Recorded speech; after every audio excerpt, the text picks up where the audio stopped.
Hi అండి. అందరికీ నమస్తే.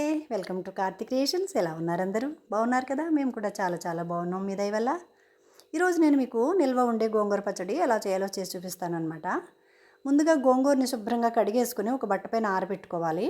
వీలైతే ఎండ ఉంటే ఒక గంట ఎండలో కూడా పెట్టుకోవాలి. 2 రోజులు వడలనివ్వాలి ఇంట్లో. తెచ్చిన రోజునే మనం వెంటనే పెట్టుకోకూడదు అనమాట అండి. పచ్చి పచ్చిగా ఉండగా పెట్టుకోకూడదు. బాగా వాడాలి ఆకు, వడలాలన్నమాట.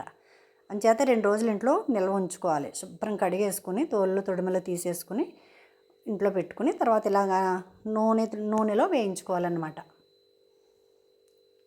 పచ్చిపోయే నేనంటే నిన్న తెచ్చింది ఈరోజు చేసేస్తున్నాను కాబట్టి ఇలా పచ్చపచ్చగా ఉందండి. వడిలితే కలర్ వేరే వస్తుంది, డార్క్ కలర్ వస్తుంది ఆకు. ఇది నిన్న తెచ్చింది కడిగి రాత్రంతా ఆరిన తర్వాత మార్నింగ్ చేస్తున్నాను నేను. అందుకని ఇలా కొంచెం జిగురు జిగురుగా ఉన్నట్టుందన్నమాట. వడలాలి ఆకు ప్లస్ ముదిరిన ఆకు అయితే నిలవ పచ్చడికి ఇంకా బాగుంటుందన్నమాట అండి. మరీ లేత ఆకు అయితే తేగుళ్ళ వచ్చేస్తుంది అనమాట. చూసారా, వేయించిన తర్వాత ఈ కప్పుడు అయిందనమాట. కప్పు కూడా ఫుల్గా కాలేదు. అందుకని దీనికి తగ్గట్టు మనం చింతపండు వేసుకుందాం. ఈ చింతపండు గుజ్జు ఏంటంటే నేను ఉప్పు వేసి ఉడకపెట్టి ఫ్రిడ్జ్లో పెట్టి ఉంచుకుంటాను. ఎప్పుడైనా సడన్గా ఇలాంటి పచ్చళ్ళు చేసుకున్నప్పుడు కలుపుకోవచ్చు కదా అని చెప్పేసి కొద్ది కొద్దిగా చేసి పెడుతూ ఉంటాను. అందుకని చెప్పేసి ఈ చింతపండు గుజ్జు కొద్దిగా వేసాను అన్నమాట. ఫుల్గా ఒక స్పూన్ వేసినట్టే. ఆల్రెడీ ఉప్పు ఇందులో ఉంటుంది కాబట్టి కొద్దిగా ఉప్పు వేద్దాము. సరిపోకపోతే మళ్ళీ వేసుకుందాము. ముందే ఎక్కువైపోతే మనం ఏం చేయలేం కదా. ఇప్పుడు దీన్ని మిక్సీ ఇలా బరకలుగా పట్టాను అనమాట. జస్ట్ ఇలా పెట్టి అలా తిప్పితే సరిపోతుంది అనమాట అండి. మరి ఆకులు ఉండొద్దు, మరి మెత్తగా గోరింటాకులాగా కావద్దు. ఎక్కడైనా చూసారా తొడిమలు అవి ఉంటే సెపరేట్ అయిపోతాయి. ఇప్పుడు తీసేసుకోవచ్చు అనమాట. ఇలాగా ఇంకా బరకలుగా రుబ్బుకున్నా కూడా బాగుంటుందన్నమాట. ఎందుకంటే ఊరే కొద్దీ ఇది లోపల పచ్చడి ఊరుతుంది కదా. మనం ఒకరోజే వేసుకునేది కాదు కదా. నేను ఉప్పు చూశాను, ఉప్పు సరిపోలేదు కాబట్టి ఇంకొంచెం ఉప్పు వేస్తున్నాను. చూసి మళ్ళీ వేస్తాను. ఇప్పుడు ఇందులో 1.5 స్పూన్ కారం కూడా, పచ్చికారం ఉంటుంది కదా, మనం పచ్చళ్ళు కానీ సపరేట్గా ఉంచుకుంటాం కదా కొంచెం. లేదంటే ప్యాకెట్ తెచ్చుకొని వేసుకోవాలన్నమాట. మీకు ఒకవేళ ఏమీ లేకపోతే కూర కారం వేసేసినా ఏమీ పర్వాలేదు. కూరలో వేసుకునే కారం వేసినా ఏం పర్వాలేదు.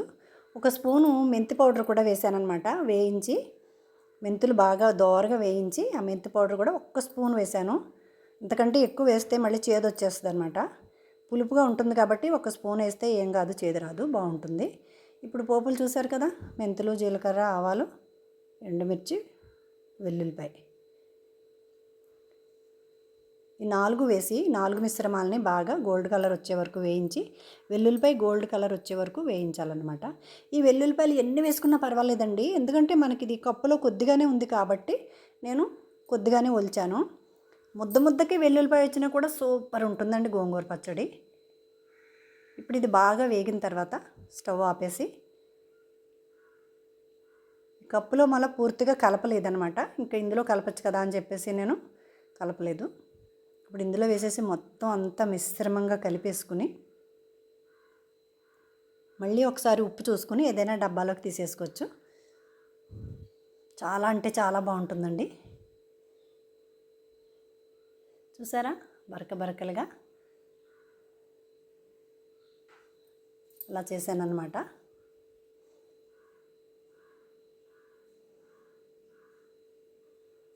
ఇది 3వ రోజుకి ఇంకా బాగుంటుందండి చేసిన రోజు కంటే. ఈరోజే మెంతిపిండి వేస్తాం, ఈరోజే పచ్చిగా చింతపండు వేస్తాం, గోంగూర పచ్చగా ఉంది అంచేత 3వ రోజుకైతే ఇంక సూపర్ ఉంటుందన్నమాట. ఇది వెంటనే కూడా వేసుకుని తినచ్చు.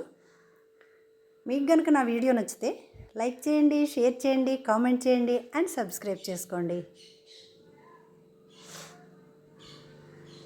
నేను మీకు శాంపిల్ చూపించడానికి మాత్రమే కొద్దిగా చేశాను అన్నమాట. ఇది 1/4 కిలో పచ్చడి అయ్యింది. కానీ చేసుకున్నప్పుడు 1 కిలో పచ్చడి అయ్యేలా మాత్రం చేసుకోవాలండి.